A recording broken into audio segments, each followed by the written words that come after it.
back. Thank you. What can you learn from just the first day? What are you looking for? I mean, it's obviously it's the first day. The big thing with my first day with the players is always just to get the dust off of some of these guys. Some of these guys play 5-on-5 in quite some time. Then you have the other guys, the two-way guys or exhibit guys. Exhibit guys have had a little bit of time off, and then your two-way guys are just trying to insert them in. So I just want to see where the chemistry might lie with some of the players, and then also just give them an opportunity to kind of show their skills. And then also, it's one thing as a coach, you want to get in and teach them certain things the way we want to play this year, but I want to see what they already know. So that will help me decide how much I need to teach when we start tomorrow. So a lot of things I saw today, I know there's areas we can definitely clean up the way they play, the style of play, the way I like to play. So it was really just an opportunity for me to see what they're already going to do without me doing anything. Any coincidence to have 2 6'11" 7-footers here with you back here, or? It's a blessing, man. That's all I can say. And hopefully we can reproduce what we did with our last 6'11" 7-footer. But the thing is, they're all different. This is a different team than last year. There's a different team from last time I was here, and I want to be very clear with that. And I think that a lot of times it's easy for you guys and everyone to get the expectations of, same coach, same thing, different team, different times, different league. So we're just going to try to do our best and have fun along the way. Coach, what kind of stood out? Like the first images that you saw when balls were rolling, shooters were shooting. What were some of the things that kind of stood out at first? The first glances. I think the big thing for us, you look at what happened last year with the team. Good record. I think it was a good team. It just lacked a lot of shooting. So that's one of the things I worked with the Travis Stockbridge, our general manager, just trying to really just reinforce our shooting from all positions. So that was a big thing for me that I wanted to see today. So it stood out for me because I was really looking for it to see how much more shooting power we had. And I'm pleased with it. I think that even the guys that didn't shoot the ball very well today, that's something we can constantly work on. That's obviously in my player development wheelhouse there is just trying to get guys to shoot more threes. I got a question. You spent time in Minnesota, a few years in Washington. What type of offense and defense we're going to expect? We're going to see like a combination, or are you going to create your own style of play? I think it'll be more defensively. It'll be in line back with my 2019. I want to be aggressive. I want to be one of the most aggressive teams in the league. I want people, when they get finished playing with us, they're going to have some bumps and bruises and feel like they've been through a battle. That's the way we should be, everything we do on the court. We play with our hearts, we play with our minds, and just give it maximum effort. Offensively, if you look last year with the Wizards, I was the offensive coordinator last year. We were a very poor defensive team, and I'm not slapping anyone in the face by saying that, but we still led the team in pace, led the league in pace, I should say. So being where we ranked and still leading the league in pace is a big deal for me, and that's what I want to play. I want to play fast, exciting basketball. We're getting the ball up and down the court, hopefully putting up a lot of points. I think that's an exciting style for people to watch, but it's also an exciting style for me to coach and for the players to play. From the last time you were here with the Vipers to now, how do you think the G League has changed now that you're going to have a little bit more two ways, that you're going to have a little more exhibit 10s? Just how do you adapt and adjust as a coach, knowing that there's going to be a lot more of that now? I can tell you this, the last time I was here, I had 27 different players on my roster that year. I led the league with a number of roster people. So what am I going to do? I'm going to try to recreate the same type of community. Understanding is different, right? But I'm very intentional with my words here when I say create the community, because I'm not saying we're going to create some type of culture.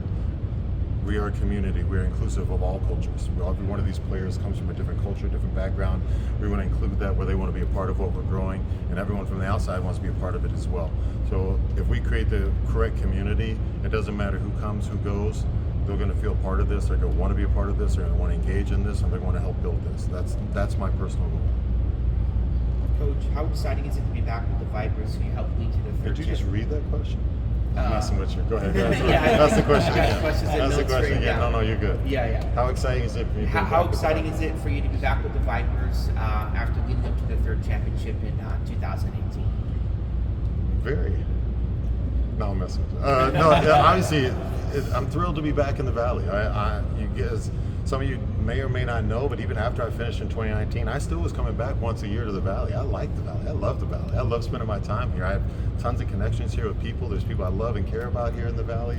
And this team is special to my heart. I spent more time with this team than I've been with any team in my whole coaching history. So this will be my 5th year with the Vipers. I've never done that with any other team. So obviously, you talk about a team that's near and dear to my heart. This is the team.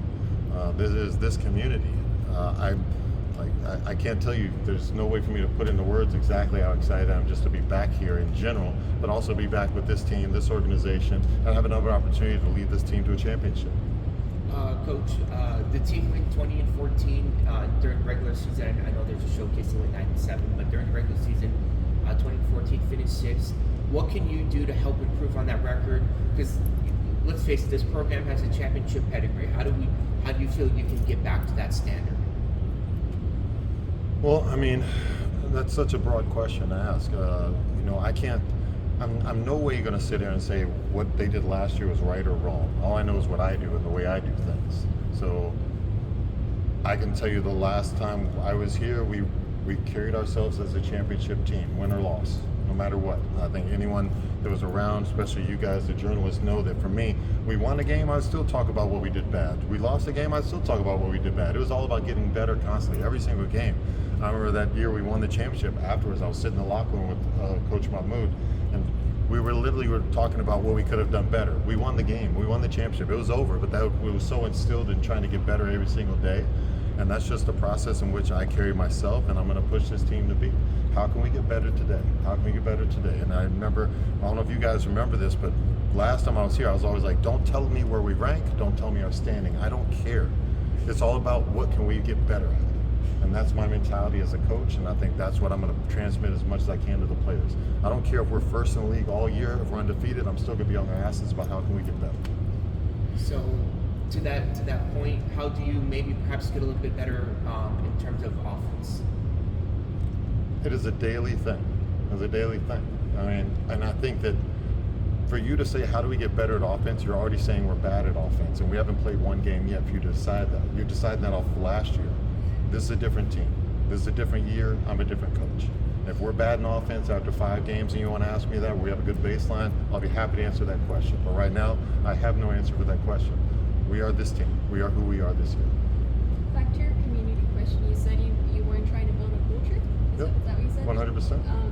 But you were also saying how there's guys coming from everywhere. What are the main components you try to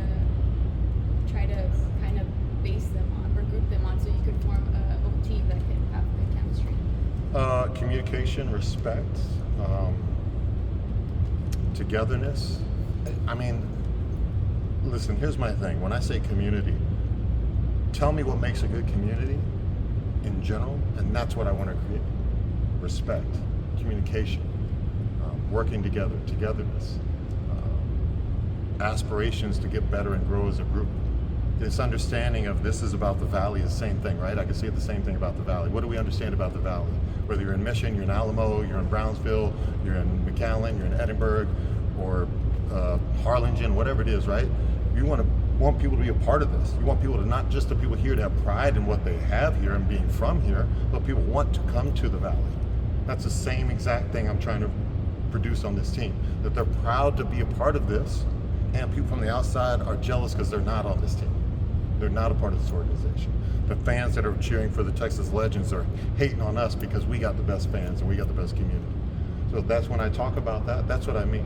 And I always believe that being a good community is taking the best of each culture of each person that's involved. The way you grew up is different than the way he grew up, and the way he grew up, and the way he grew up, and the way she grew up, right? So that's the culture of your family, his family, his family, her family.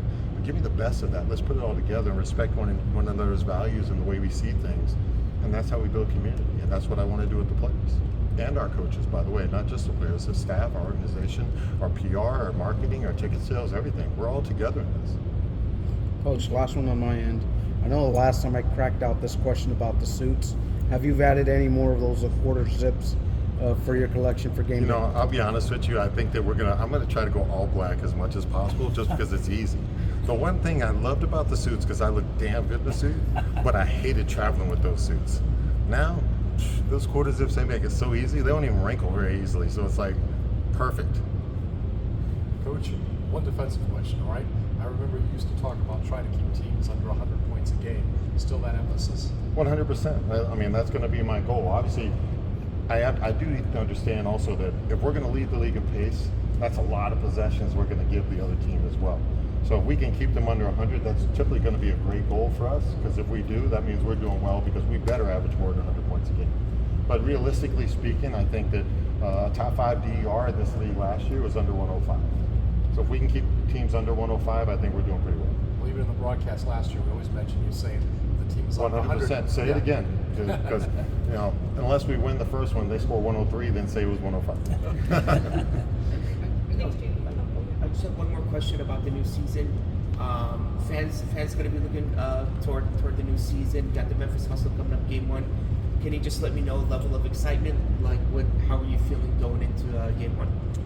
Yeah, it was like excited, nervous, anxiety over here. Can you imagine? Put yourself in my shoes. The last time I coached, we won a championship. First game back in the arena. Are you kidding me? I'll be freaking out a little bit. But you'll never know, because I'll be looking cool as hell. But I mean, that's just the way it is. And I expect it to be everybody, right? Not the fans' excitement, my excitement, the players' excitement, the front office excitement. That's the way it's supposed to be. Like, if we don't approach every game with that level of nervous anxiety, we're in the wrong job, because this is fun. This is what we do. This is what we're here for. So, am I excited? Heck yeah, I'm excited.